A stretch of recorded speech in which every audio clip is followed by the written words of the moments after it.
আমি আজি simple tasty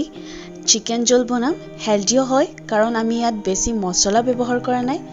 কিন্তু খাবলৈ বিৰাটে টেষ্টি হৈছে আহক তেন্তে ভিডিওটো চাওঁ যদি ভিডিওটো চাই ভাল পায় তেন্তে লাইক শেয়াৰ এণ্ড সাবস্ক্ৰাইব কৰিব পোনপ্ৰথমে আমি সৰু সৰুকৈ বিলাহী কাটি লৈছো তাৰ পিছত এনেকৈ পিয়াজো কাটি লৈছো সৰু সৰুকৈ 1 কেজি চিকেন লৈছো কেৰাহীটো ভালকৈ গৰম কৰি লম তাৰ পিছত ডাঙৰ চামুচেৰে 2 চামুচ তেল দি লম আৰু তেলখিনি ভালকৈ গৰম হ'বলৈ দিম তেলখিনিত আমি এতিয়া পাঁচফোৰণ দি লম পাঁচফোৰণখিনি ভালকৈ ৰংচ হ'বলৈ দিম কাৰণ ইয়াৰ পৰা এটা ধুনীয়া স্মেল আহে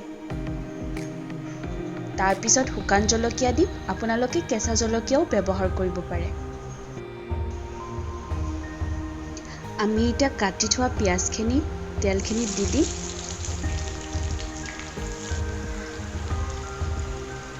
আৰু এইখিনি ভালকৈ ৰংচোৱা হ'বলৈ দিম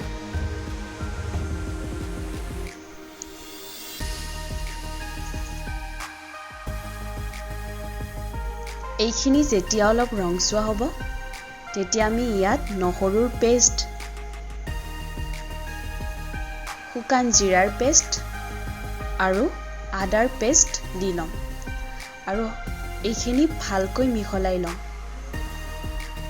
তাৰ পিছত অকমান সময় ফ্ৰাই কৰিম এইখিনি ভালকৈ ফ্ৰাই কৰি লোৱাৰ পিছত ইয়াৰ পৰা এটা ধুনীয়া স্মেল আহিব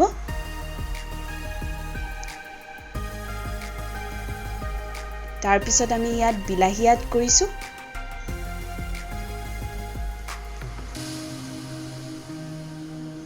তাৰ পিছত এইখিনি ভালকৈ ফ্ৰাই কৰি লম বিলাহী তাৰ পিছত ইয়াত অকমান ৰেড চিলিও ব্যৱহাৰ কৰিছো এচামুচ তাৰ পিছত আমি মাংসখিনি দি দিম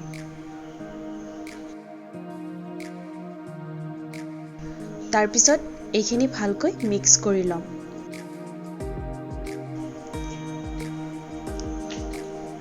এতিয়া আমি ইয়াত 2 চামুচ নিমখ এড কৰিছো আপোনালোকে টেষ্ট অনুসৰি নিমখটো দি ল'ব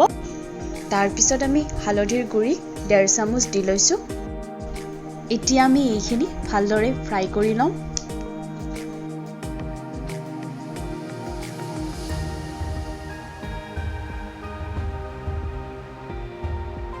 এতিয়া আমি এইখিনি 5 মিনিট সময় জুইটো কমাই ঢাকনিখন মাৰি থৈ দিম ঢাকনিখন গুচাৰ পিছত এতিয়া দেখিছে আপোনালোকে মাংসটোত অকমান পানী উঠিছে এতিয়া আমি পানীখিনি নোহোৱা কৰিম মাংসটো ভালদৰে ভাজি লম যাতে মাংসখিনি ভালদৰে সিজে এতিয়া আমি ইয়াত এচামুচ চিকেন মছলা দি লৈছো এতিয়া আমি এইখিনি ভালদৰে ভাজি লম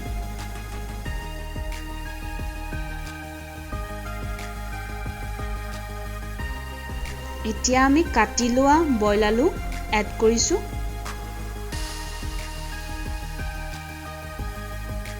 মাংসখিনি ভালদৰে ভাজি লোৱা হোৱাৰ পিছত ইয়াত এবাটি পানী দিম আকৌ অলপমান পানী দি পেলাই ভালদৰে উতলিবলৈ দিম তো আপোনালোকে দেখিবলৈ পাইছে আমাৰ মাংসটো ৰেডিও হ'ল যেহেতু আজি আমি আগতে কৈছিলো আজি মাংসৰ জোল বনাম গ্ৰেভি টাইপ নকৰো তো আমি অকমান মাংসটো জোল ৰাখিছো যদি আপোনালোকে এনেকুৱা সিম্পল ৰেচিপি চাই ভাল পায় তেন্তে প্লিজ চেনেলটো সাবস্ক্ৰাইব কৰিব নাপাহৰিব ধন্যবাদ